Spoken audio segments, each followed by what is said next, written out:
পবিত্র মেরাজ থাকি অনেক শিক্ষণীয় বিষয়, অনেক জানার বিষয় আমরা ইতিপূর্বে সামান্যতম হলেও জানছি। আল্লাহ পাক রব্বুল আলামিনের 1,24,000 পয়গাম্বর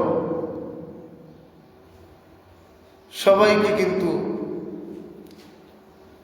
আসমানের মধ্যে জায়গা দেন নাই। প্রত্যেকের রওজার ভিতরে জান্নাতুল ফেরদাউসের বাগানে আরাম করতেছেন প্রত্যেক নবী রাসূলগণ। তার মধ্য থেকে 7 আসমানের 8 জন নবী আল্লাহ পাক রব্বুল আলামিনে বাছাই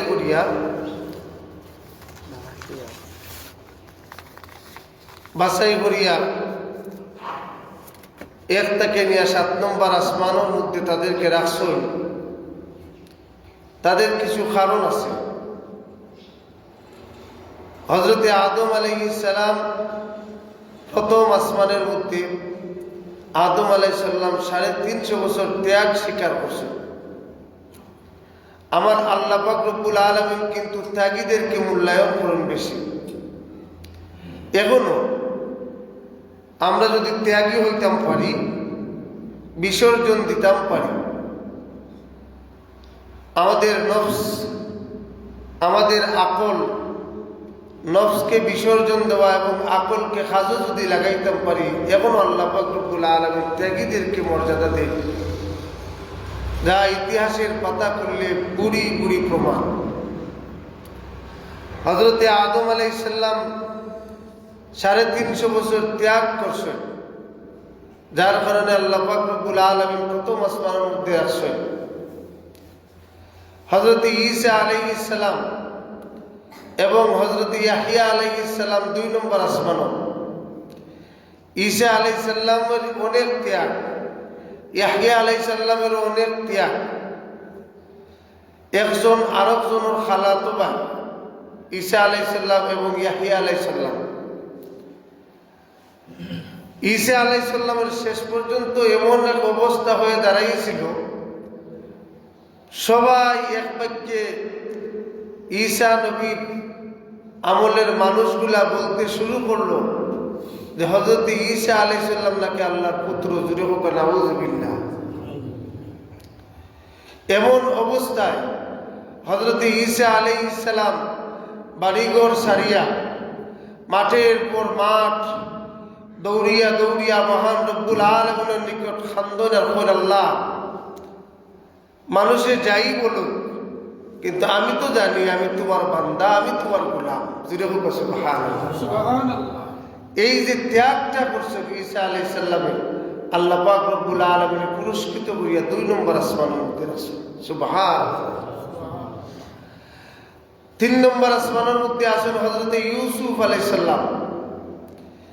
ইউসুফ আলাইহিস সালামের ত্যাগ 1 বছর 2 বছর নয়, ইউসুফ আলাইহিস সালামের ত্যাগ 40-এর উপরে। ইউসুফ আলাইহিস সালাম যেই সময় মা বাবার আদর পাওয়ার কথা, ওই সময় ইউসুফ আলাইহিস সালাম গহীন কূপের মধ্যে। ইউসুফ আলাইহিস সালাম যখন মা বাবার আদর পাওয়ার কথা, ওই সময় ইউসুফ আলাইহিস সালাম বিভিন্ন রাষ্ট্রের মধ্যে এক জায়গা থেকে আরেক জায়গা বিক্রি হচ্ছে। ইউসুফ আলাইহিস সালামের যেই সময় মা বাবার আদর পাওয়ার কথা, ইউসুফ আলাইহিস সালাম তখন জেলের মধ্যে কাটিয়েছেন। এই যে ত্যাগ, এই ত্যাগের বিনিময়ে হযরত ইউসুফ আলাইহিস সালামরে আল্লাহ 3 নম্বর আসমানের মধ্যে রাখছেন। 4 নম্বর আসমানের মধ্যে ইদ্রিস আলাইহিস সালাম। ইদ্রিস আলাইহিস সালামের ত্যাগ কেমন ত্যাগ! ইদ্রিস আলাইহিস সালাম যখন ওনার বুঝ হয়েছে, ওনার আকল হয়েছে, এরপর থেকে যে রোজা রাখা আরম্ভ হয়েছে, ইদ্রিস আলাইহিস সালাম একেবারে শেষ দিন পর্যন্ত ইদ্রিস আলাইহিস সালাম রোজা রাখিয়া মহান রব্বুল আলামিনের নামে ত্যাগ করছেন, যার কারণে ইদ্রিস আলাইহিস সালামকে আল্লাহ 4র্থ আসমানের মধ্যে রাখছেন। জুড়ে হোক সুবহানাল্লাহ। এরপরে হযরত চতুর্থ আসমান, পঞ্চম আসমানের মধ্যে আল্লাহ পাক রব্বুল আলামিনের পঞ্চম আসমানও, আচ্ছা এই নবীর কথাটা আমার স্মরণ নাই কোন নবী, ষষ্ঠ আসমানে আছেন হযরত মূসা আলাইহিস সালাতু ওয়াস সালাম। হযরত মূসা আলাইহিস সালাতু ওয়াস সালামের ত্যাগ কেমন ত্যাগ! মূসা আলাইহিস সালামকে বারবার ফেরাউন বাহিনীর নিকট পরীক্ষা দিতে হয়েছে। বারবার ফেরাউন বাহিনীর নিকট হযরত মূসা আলাইহিস সালাম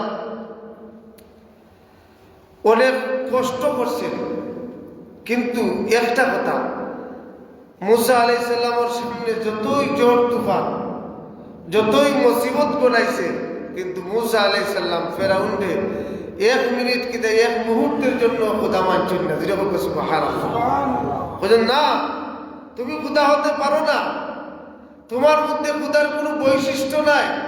খোদা তো তিনি, যার পাশে মানুষের মতো নাই, যাকে দেখতে মানুষের মতো নাই, অন্য কোনো মাখলুকের মতো নাই। খোদা তো তিনি, যার কোনো অস্তিত্ব সম্পর্কে কোনো মাখলুক জানে না। মহান রব কেমন, খিলা, কোথায় আছেন, কোথায় বইছেন, এটা মানুষ বলতে পারে না। তিনি হচ্ছেন খোদা। তুমি তো ফেরাউন, তোমারে তো আমরা দেখলাম, তোমার লগে আমরা বাতরাম, তোমার লগে অনেক সময় গল্প গুজব করলাম, তুমি কিভাবে খোদা হতে পারো? এজন্য মেরাজের রাত্রে আসার বাদে আল্লাহ রাসূল সাল্লাল্লাহু আলাইহি সাল্লাম সাহাবায়ে কেরামে প্রশ্ন করছিলাম, ইয়া রাসূলুল্লাহ, আমার আল্লাহর সাথে যে আলাপ করছেন, আল্লাহর আলোচনা কেমন? তখন আল্লাহ রাসূলের জবাব দিছিল, সাহাবায়ে কেরাম এই প্রশ্ন আমাকে করো না, কারণ আমার আল্লাহর আলোচনা কেমন, আমার আল্লাহ দেখতে কেমন, এই প্রশ্ন আমার করিও না। কারণ আমার আল্লাহর সাথে যে আমার কথা হয়েছে, কিভাবে কথা হয়েছে, এমন এক পর্যায়ে হয়েছে যা ভাষায় প্রকাশ করার মতো নাই, মুখে জবানেও নাই, অন্তরেও নাই, এমন এক সিস্টেমে হয়েছে যা বলা যাবে না, হওয়া যাবে না। যেরকম সুবহানাল্লাহ, এটা হচ্ছে আমার আল্লাহ, আল্লাহ যে স্রষ্টা, তার গুণ। সুতরাং ফেরাউন বাহিনীর কাছে নতি স্বীকার করেন নাই হযরত মূসা আলাইহিস সালাম। নীল দরিয়া পাড়ি দিয়া মূসা আলাইহিস সালাম ওপারে চলে গেছেন।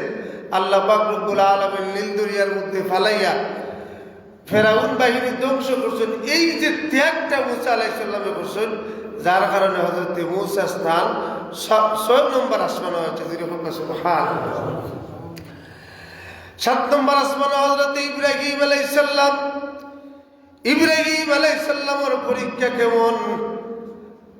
1,24,000 পয়গম্বরের মধ্যে আমাদের নবী মুহাম্মদুর রাসূলুল্লাহ সাল্লাল্লাহু আলাইহি সাল্লামের চাইতে আমার নবী মুহাম্মদুর রাসূলুল্লাহর পরেই যেই নবী বেশি পরীক্ষার সম্মুখীন হয়েছেন, তিনি হচ্ছেন হযরত ইব্রাহিম আলাইহিস সালাম।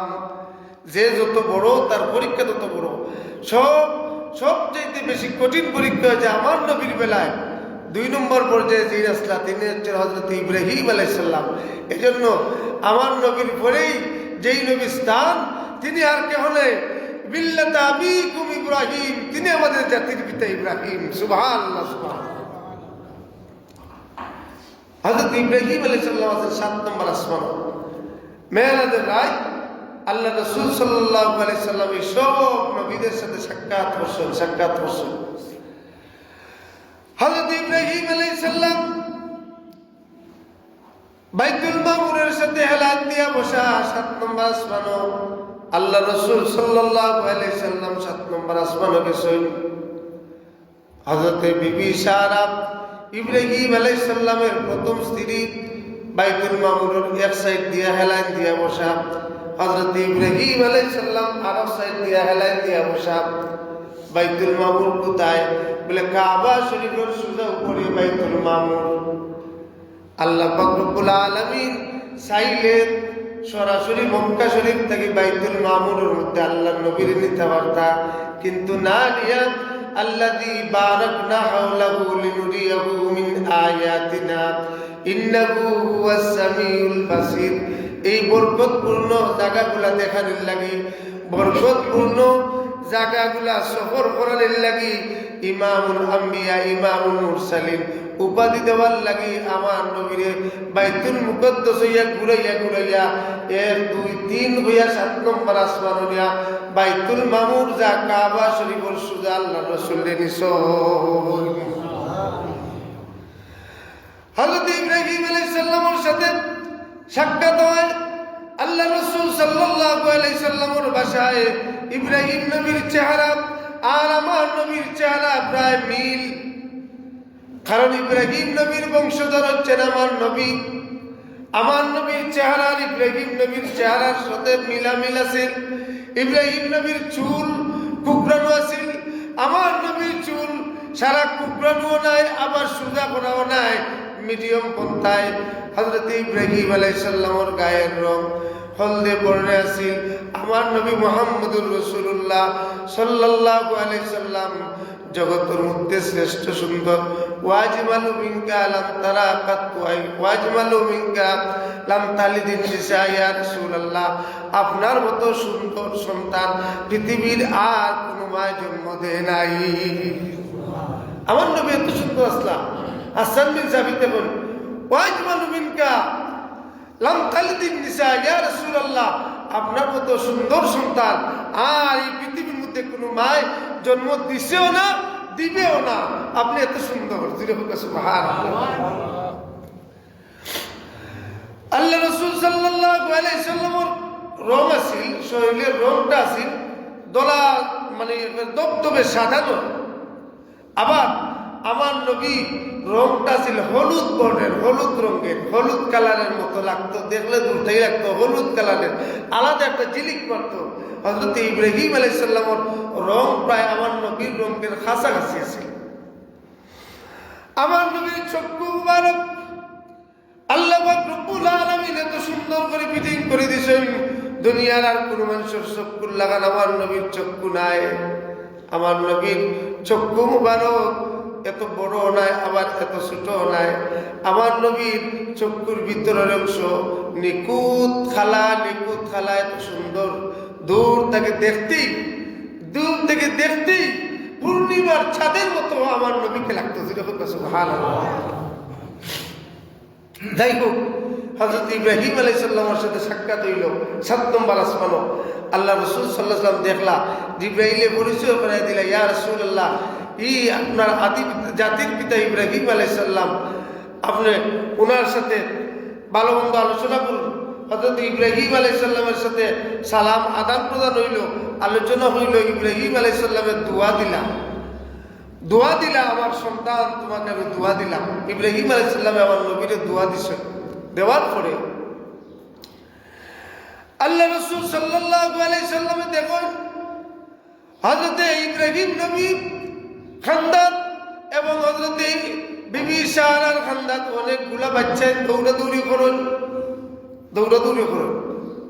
আল্লাহ রাসূল জিজ্ঞাসা ভাই জিবরাইল এরা খারাপ এই বাচ্চারা খারাপ হযরত জিবরাইল বলেন ইয়া রাসূলুল্লাহ এই বাচ্চাগুলা আপনার ওই উম্মতের বাচ্চা যারা ছোট কালো বালিগ হওয়ার আগে নাবালিগ অবস্থায় মারা যায় আল্লাহ পাক রব্বুল আলামিনে ওই বাচ্চাগুলারে আইনা ও 7 নম্বর আসমানের মধ্যে রাখো আল্লাহ রাসূল দেখুন কিছু সময় পর বাচ্চাগুলা দৌড় বাড়ি যায় বিবি সারার কাছে বিবি সারাই পুরনো চুমা দেন মায়া দেন হযরত বিবি সারার করতে গেলাম ইয়া বাচ্চাগুলা আবার দৌড়াদৌড়ি করে আবার কিছু সময় বাদে হযরত ইব্রাহিম নবীর কাছে আসে ইব্রাহিম নবী পুরনো চুমা দেন মায়া দেন আবার লামিয়া যায় আল্লাহ রাসূল জিজ্ঞাসা ভাই জিবরাইল এর কারণ কিতাব হযরত জিবরাইল আলাইহিস সালাম এখন এই নাবালিগ বাচ্চা হল মারা যাওয়ার বাদে এই জায়গার মধ্যে তারা খেলা করে যখন মার কথা মনে হয় তখন আমরা জাতির মা বিবি সারার কাছে যাই বাবার কথা যখন মনে হয় তখন আমরা জাতির পিতা ইব্রাহিমের কাছে যাই বাচ্চা গিরা গিয়া মা বাবার পুরো উঠিয়া তাদের কলেজা ঠান্ডা করে মা বাবার লাগে যে টান এই টানটা মিটাই ইব্রাহিম এবং হযরত বিবি সারার কাছে এটা বাইতুল মামুরের খানদান। আল্লাহ রাসূল সাল্লাল্লাহু আলাইহি সাল্লামের দিকে এসে আল্লাহ রাসূল সাল্লাল্লাহু আলাইহি সাল্লামে বলেন, কিয়ামতের ময়দানও বিচার আরম্ভ হইবার আগে আমরা তো বাচ্চা মারা গেলে অনেক সময় আমরা ধৈর্য ধারণ ধরতাম পারি না, আমরা খুব খান্নাকাটি করি। তবে খান্নাকাটির ধরন আছে। যদি আমরা সবুর করিয়া টিপা চকুর ফালি ফালাই এই মাটিত না গড়িয়া মাটিত না গড়াইয়া এই যে এমন এক খান্দন ইলা খান্দন না দিয়া টিপা যদি আল্লাহর কাছে খান্দি সবুরের সুরতে যদি খান্দি আমার বাচ্চা নিছে কি আল্লাহ এই বাচ্চাটা আমার পরকালো নাজাতুল উসিলা বানাই দিও, আল্লাহুম্মা আজিরনি ফি মুসিবাতি ওয়া আখলিফ লি খাইরাম মিনহা। এটা দোয়া যদি আমরা করতাম পারি তাহলে কাল কিয়ামতের ময়দানে এই বাচ্চাগুলা খাবে আইব। সুবহানাল্লাহ। কিভাবে খাবে আইব? হাসরের মাঠ আরম্ভ হয়ে যাবে, হাসরের মাঠের বিচার কার্যক্রম আরম্ভ হবে। হওয়ার আগে আমার আল্লাহ পাক রব্বুল আলামিন দেখবা নাবালিক বাচ্চাকে হাসরের মাঠে দৌড়াদৌড়ি করবো। কোনো খাজর শুরুতে যদি বাচ্চাকে দৌড়াদৌড়ি করলে খাজর একটা সমস্যা হয় না। আল্লাহ পাক রব্বুল আলামিনের ডাক দিয়া কইবা, ও জিবরাইল ফেরেশতা, এই বাচ্চাগুলো দৌড়াদৌড়ি করে এদেরকে ঘোষণা করে দাও এরা যেন জান্নাতে চলে যায়। যেরকম সুবহানাল্লাহ। বাচ্চাদের তো কোনো গুনাহ নাই, বাচ্চাকে যে সময় ইন্তেকাল করছে এরা তো গুনাহ করবার টাইম পেয়েছে না, সুতরাং এরার হিসাব নিকাশও নাই। 18,000 মাখলুকাতের মধ্যে খালি ইনসান এবং জিন এই দুই জাতির হিসাব হবে, আর কোনো মাখলুকের হিসাব নাই। ছোট বাচ্চান যারা এরারও হিসাব নাই, এদেরকে ঘোষণা করে দাও এরা যেন জান্নাতে চলে যায়, জান্নাতে চলে যাও। হযরত জিবরাইল আলাইহিস সালাতু ওয়াস সালাম এই ঘোষণা দিবা, তোমরা জান্নাতে চলে যাও, তোমাদের স্থান জান্নাত। বাচ্চারা ডাক দিব, জবাব দিব, ও জিবরাইল আমরা জান্নাতে যাইতাম না যত সময় পর্যন্ত আমরা মা এবং বাপরে না দিবা। আগে আমরা মা বাপ দেও, কারণ দুনিয়াতে আমরা মা বাপ পাইছি না, মানে জান্নাতে যাইতাম আমরা মা বাপ দেও লোকে, আমরা মা বাপরে নিয়ে যাইব। আল্লাহ পাক রব্বুল আলামিনের কাছে হযরত জিবরাইল ফরিয়াদ করেন, ও আমার মালিক মওলা, বাচ্চান তো মা বাপ ছাড়া জান্নাতে যাইতো নাই। আল্লাহ পাক রব্বুল আলামিনের বিবাহ জিবরাইল একজন ফেরেশতারে তার মার ডোক ধরাইয়া আরেকজন ফেরেশতারে তার বাবার ডোক ধরাইয়া তার সামনে উপস্থাপন করো। একজন মা একজন বাবা ফেরেশতা। হযরত জিবরাইল আলাইহিস সালামে ঘোষণা দিবা, প্রত্যেকের মা বাবা আছেন তোমরা যাও। সব বাচ্চাগুলা জিবরাইল আলাইহিস সালামের ঘোষণা শুনিয়া যেই ফেরেশতাগুলোরে মার ডোক এবং বাবার ডোক ধরাইয়া ডিজাইন করিয়া দিছেন, এরা পুরোগে উঠবো, পুরো উঠটা নাকল লগে নাক লাগাইয়া বাচ্চা টান দিব, টান দিয়া করতে লাগলে আমি বলি জিবরাইল বেহেশত যাইতাম না, ই তো আমার মা নাই, ই তো আমার বাপ নাই, আমার গেরান লোকে গেরান মিলেন না, ই আমার মা বাপ নাই, হাসানুর মা বাপ দেব। আল্লাহ পাক রব্বুল আলামিন ঘোষণা দিবা, জিবরাইল সারিয়া দাও হাসরের মাঠ, বাচ্চাইতে তার মা বাপ যেন খুঁজাইয়া বার করিলাই। সব বাচ্চাইতে হাসরের মাঠ দৌড়াদৌড়ি আরম্ভ করবো, খুঁজাইতে নাকের লগে নাক লাগাইয়া গেরান টান দিয়া যখন মা বাবার খুঁজ পাইব, আত দরি ও বাচ্চাইতে জান্নাত মা বাপ লইয়া যাইব। না হইছে না? সুবহানাল্লাহ হইছে না? যদি বইতে হইতো কত বড় একটা খুশির সংবাদ। সুবহানাল্লাহ, জান্নাতের সংবাদ খুশির নেই। আল্লাহ পাক রব্বুল আলামিন ঘোষণা দিবে, যাও জান্নাতে চলে যাও, বাচ্চাদের মা বাপরে জান্নাতে লইয়া যাইব। দুনিয়ার যদি কোনো বাচ্চা থাকে, দুনিয়ার যদি আপনার কোনো সন্তান থাকে, আরে ভাই এই সন্তান তো দুনিয়া তো অনেকের মা বাপরে খাওয়ান না, ইগু খামে আইতে পারে নাও আইতে পারে, ইগু বড় হইলে খাওয়াইতে পারে নাও খাওয়াইতে পারে, কিন্তু গ্যারান্টি যে বাচ্চাটা নাবালিক অবস্থায় মারা গেছে, এই বাচ্চাটা ও খামা নাই বেখামা নাই, এই বাচ্চাটা সত্যি সত্যি খামর, এই বাচ্চার উপরে ভরসা করা যায়। আল্লাহ পাক রব্বুল আলামিন চাইলে এই বাচ্চার মাধ্যমে আপনারা জান্নাত দিতে পারো। সুতরাং এই জিন্দা বাচ্চা থেকে নাবালিক বাচ্চা দিয়ে মারা গেছে, তার মর্যাদা তার মূল্য আপনার কাছে অনেক বেশি। কারণ জিন্দা বাচ্চায় খাবে আইতেও পারে না আইতে পারে, হেদায়তের দোয়া করতে করতে মা বাপে বাচ্চা এর মাধ্যমে হেদায়ত কর না, নমাজের কথা কইতে কইতে নমাজ পড়েন না, বাদ খাস সার কইতে কইতে বাদ খাস সারেন না, কারণ এই বাচ্চার প্রতি ভরসা করা যায় না। আল্লাহ রাসূল সাল্লাল্লাহু আলাইহি সাল্লাম এই দৃশ্যগুলো দেখছেন 7 নম্বর আসমানের মধ্যে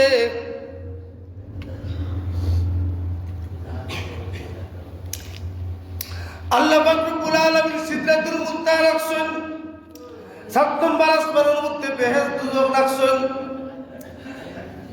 বেহেশত দুজক, বেহেশত কি? বেহেশত এমন এক জিনিস যা মানুষের কোনো কল্পনায় জিনিস আসে না। মেশকে আম্বরের মাটি, সোনার রূপার ইট গাঁথুনি, এত সুন্দর হীরা মণিমুক্তার গাছপালা, এত সুন্দর শহর, এত সুন্দর গড়, এত সুন্দর বাগান, যা কোনো মানুষ চোখেও দেখে নাই, এমনকি বেহেশত যাইবার আগে আর দেখবেও না, এমন ঘটনা হচ্ছে বেহেশত। আল্লাহ রাসূল সাল্লাল্লাহু আলাইহি সাল্লাম বেহেশতের মধ্যে গেছেন, মেরাজের রায় বেহেশত দেখছেন, জান্নাত জাহান্নাম সব দেখিয়েছেন। বেহেশত দেখিয়া আল্লাহ রাসূল সাল্লাল্লাহু আলাইহি সাল্লাম ভিতরে ঢুকছেন। ভিতরে ঢুকার বাদে অনেক নাচ নিয়ামত দেখছেন, অনেক নাচ নিয়ামত দেখছেন, কিন্তু গুরুত্বপূর্ণ হাউজে কাউসার আমরা নাম শুনছি, ইন্না আতাইনাকাল কাউসার। আমার নবীর হাসরের মাঠের মধ্যে সেরা পুরস্কার হবে হাউজে কাউসার। আমার নবীর সেরা পুরস্কার হবে মাকামে মাহমুদ। আমার নবী মুহাম্মদুর রাসূলুল্লাহ সাল্লাল্লাহু আলাইহি সাল্লামের একমাত্র সুপারিশ করার ক্ষমতা আমার রাসূলের সেই দিন দেখা যাবে।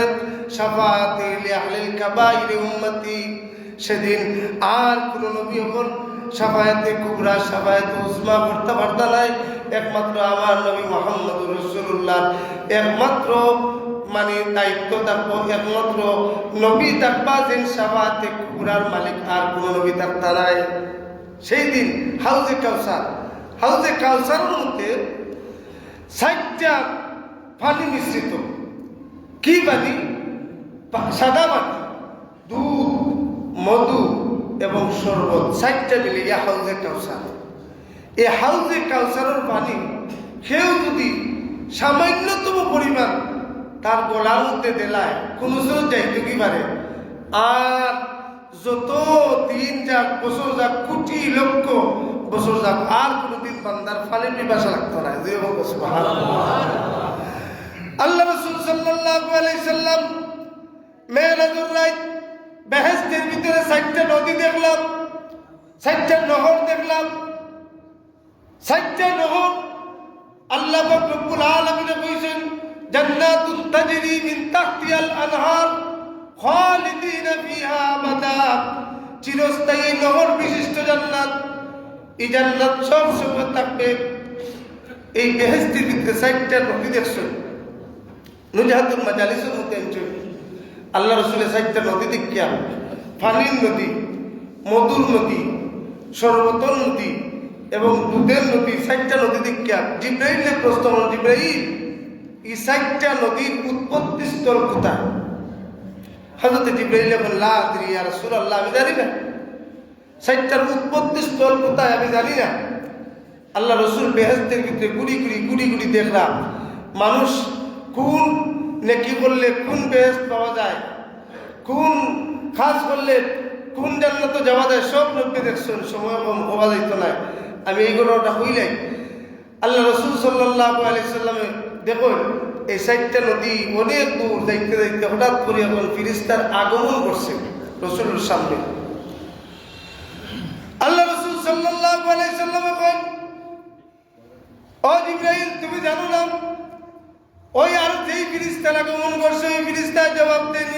রাসূলুল্লাহ আমি জানি, জুড়ে হোক সুবহানাল্লাহ। ইয়া রাসূলুল্লাহ আমি জানি এই নদীগুলার জায়গা কোন, এই নদীগুলার স্থান কোন জায়গা। ফেরেশতা আগে আগে যায়, হযরত জিবরাইল আল্লাহ রাসূল সাল্লাল্লাহু আলাইহি সাল্লাম ঘরে ঘরে যায়। যাইতে যাইতে বিরাট বড় একটা কক্ষ, বিরাট বড় একটা রুম, তালাবদ্ধ তালাবদ্ধ। আল্লাহ রাসূল বলেন, ও ফেরেশতা আমারে যে লইয়া আইলা, এই রুমটা তো তালা মারা, এই রুমটা তো তালা মারা। ফেরেশতা জবাব দেন, ইয়া রাসূলুল্লাহ এই রুমের চাবি আপনার কাছে আছে, আর কারো কাছে নাই? বলি রুমের চাবি কি? বলি ইয়া রাসূলুল্লাহ দরজার চৌকাঠ মুখে তাকাইন। আল্লাহ রাসূল দরজার চৌকাঠ মুখে তাকাইছেন, তাকাইয়া দেখুন দরজার চৌকাঠের মধ্যে লেখা বিসমিল্লাহির রহমানির রহিম। ইয়া রাসূলুল্লাহ এই ঘরের চাবি হচ্ছে বিসমিল্লাহ, আপনি বিসমিল্লাহ বলিয়া হাত দেন, সঙ্গে সঙ্গে তালা খুলিয়া দেখো। সুবহানাল্লাহ সুবহানাল্লাহ। আস্তা কুরআন শরীফ, আস্তা কুরআন শরীফের মধ্যে আল্লাহ পাক রব্বুল আলামিন যা ফজিলত রাখছেন, সমস্ত ফজিলত জমা করেছেন আল্লাহ সূরাতুল ফাতিহার মধ্যে। সূরাতুল ফাতিহার মধ্যে আস্তা কুরআন শরীফের ফজিলত সূরাতুল ফাতিহা, আর আস্তা সূরাতুল ফাতিহার ফজিলত আল্লাহ এটা ঢুকিয়ে দিয়েছেন বিসমিল্লাহর মধ্যে। সুবহানাল্লাহ। বিসমিল্লাহ এমন এক জিনিস, খুব পাওয়ারফুল বিসমিল্লাহ, খুব পাওয়ারফুল বিসমিল্লাহ। কোনো সমস্যা দেখা দেয় 12,000 বার বিসমিল্লাহ বইয়া বইয়া পড়ে নিবা, পড়িয়া আল্লাহর কাছে দোয়া করবা, তবে আপনার সমস্যা দূর হয়ে যাব। কোনো হাজত থাকে 12,000 বার বইয়া বিসমিল্লাহ বলিবা, হাজত তো আল্লাহ পুরা বলিবা। সুবহানাল্লাহ। কারণ বিসমিল্লাহর মধ্যে ইসমে আজম আছে, আল্লাহর নাম ইসমে আজম আছে, জামালি নাম আছে। আল্লাহ রাসূল সাল্লাল্লাহু আলাইহি সাল্লাম বিসমিল্লাহ বইয়া তালা খুলছেন, কুলার ভিতরে ঘরের ভিতরে ঢুকছেন, রুমের ভিতরে ঢুকছেন, ঢুকিয়া দেখুন ডাইন সাইড দিয়ে লেখা বিসমি ইসিম, বিসমি শব্দটা লেখা। আরব সাইডে দিয়ে লেখা আল্লাহ, আরব সাইডে দিয়ে রহমান, আরব সাইডে দিয়ে রহিম, সাইড ওয়ালো সাইডটা শব্দ লেখা রুমের ভিতরে। বিসমিল্লাহর মিমটা কি? আল্লাহ পাক রব্বুল আলামিন হাউজে বেহেশত কি না হাউজে কাউসার যে ফানিন নহর বানাইছেন, ফানিন নদী বানাইছেন। বিসমিল্লাহর মিমটা কি? ও নদীর উৎপত্তি। সুবহানাল্লাহ। আল্লাহ শব্দের হু থাকি আল্লাহ পাক রব্বুল আলামিন দুধের নহর সৃষ্টি করিয়া বেহেশত ইয়ে হাউজে কাউসার বানাইছেন। সুবহানাল্লাহ। আর রহমান, রহমান শব্দের বিসমিল্লাহির রহমান, রহমান নানি রহমান শব্দের মিমটা কি? আল্লাহ পাক রব্বুল আলামিন শরবতের যে নহরটা রহমান শব্দের মিমটাকে নিয়া বেহেশত ইয়া হাউজে কাউসার বানাইছে। আর লাস্টের শব্দ লিখে দিই রাহিম, রাহিম, রাহিম শব্দের মিমটা কি? আল্লাহ পাক রব্বুল আলামিন মধুর নহর সৃষ্টি করছেন। সুবহানাল্লাহ। ও যে একবার আমি দুদিনে প্রশ্ন করছিলাম, মেসাম বিসমিল্লাহ জানি, বিসমিল্লাহর মাঝে কয়টা মিম, কয়টা রঙের পানি? বিসমিল্লাহর মাঝে কয়টা রঙের পানি কইছিল যে ও নহরগুলার কথা কইছে, 4টা নহর বিসমিল্লাহ থেকে আল্লাহ বানাইয়া রাখছেন। আর কোনো নাম দিয়ে নাই, আর কোনো শব্দ দিয়ে নাই। ইসমে জাত আমার আল্লাহর কোনো শেষ নাই, আমার আল্লাহর কোনো লয় নাই, ক্ষয় নাই, আমার আল্লাহর কোনো আহার নাই, নিদ্রা নাই, শেষও নাই। সুতরাং আমার আল্লাহর নাম থেকে 4টা নহর সৃষ্টি করিয়া কইছেন আমি জেলা শেষ নাই, এই নহরগুলোরও শেষ নাই। কিয়ামত পর্যন্ত যত মানুষ মারা গিয়া বেহেশতর সামান জোগাড় করবো, বেহেশত যাইব, যতদিন থাকবো আমি আল্লাহ জেলা শেষ নাই, নহরের শেষ নাই, খাইতে থাকো, কোনো অসুবিধা নাই। সুবহানাল্লাহ। এটা মেরাজুর রায় আল্লাহ রসুলের বেহেশত গিয়ে দেখছেন। সুতরাং এই যে এগুলা কিন্তু মেরাজ থেকে আমরা শিক্ষা, মেরাজের ঘটনা থেকে শিক্ষা। দুজনের মধ্যে আল্লাহ রসুল গেছেন, দুজনের মধ্যে আমরা কিছু পাপ অন্যায় খাস যেগুলো আমরা অন্যায়ও মনে করি না, যেমন মনে করুক আমরা মহিলা বলে মাথার কাপড় ফালাইয়া রাখি দিই, মাথার মধ্যে কাপড় দিন না, মাথার মধ্যে কাপড় দিন না। এই কাপড় না দেওয়াটা মহিলা বলে মনে করুন যে এটা কোনো গুনার কাপড় না। আর এই মাথার কাপড় যদি ফালাই থাকে, আরে ভাই ঘটনা যদি জানুন, ইব্রাহিম আলাইহিস সালামের সময় হযরত ইব্রাহিম আলাইহিস সালাম যখন সরকার উপরে তুলা হইছিল, যখন আগুনের মধ্যে ফালাইতো, পারেন না আগুনের তাপে, নমরুদে যখন ফালাইতো আগুনের তাপে পারেন না, তখন কি করছিল? তখন বেহায়া কিছু মহিলা আইনা মাথার কাপড় ফালাইয়া রাখছিল। তখন সরকার থাকি ফেরেস্তা উঠলে সরম পাইয়া তারা গেছেন কি দাওয়াগির বাদে নমরুদ বাহিনী হযরত ইব্রাহিম আলাইহিস সালামে সরকার দিয়ে আগুনের মধ্যে ফালাইছে। দূরে হোক না, নাউযুবিল্লাহ। আর ওই যে আগুনের মধ্যে ফালাইছি, ওই বেহায়া বেশ্যা মহিলা বলে পরিচয় করবার লাগি নমরুদের সর্বপ্রথম মাথার মধ্যে লাল চিপ দিছিল। দূরে হোক না, নাউযুবিল্লাহ। পরিচয় থাকবার লাগি যে ওই মহিলাগুলোর কারণে ইব্রাহিমকে আগুনও ফালাইতে পারি। আজকে যারা আমরা মহিলা বলে মাথার কাপড় দিন না, চিপ লাগাই, আরে ভাই এটা তো আমাদের সংস্কৃতি নয়, এটা তো আমাদের ধর্ম নয়, এটা তো নমরুদের ধর্ম, এটা তো কাফিরদের ধর্ম। আসুন আমাদের মহিলাদেরকে আমরা বুঝাই, মাথার কাপড় ফালাইলেও রহমতের ফেরেস্তা হয়ে যায়নি। চিন্তা করুন না, রহমতের ফেরেস্তা হয়ে যদি যায়নি তাহলে রহমত হইতাম কয়। যারা রহমত নেই এরা তো দেখবি রহমত পাওয়ার কোনো আশা আসেনি। আল্লাহ রাসূল সাল্লাল্লাহু আলাইহি সাল্লাম মেরাজের রাত থেকে দেখেন দুজকের মধ্যে এক কোনো মহিলা হলো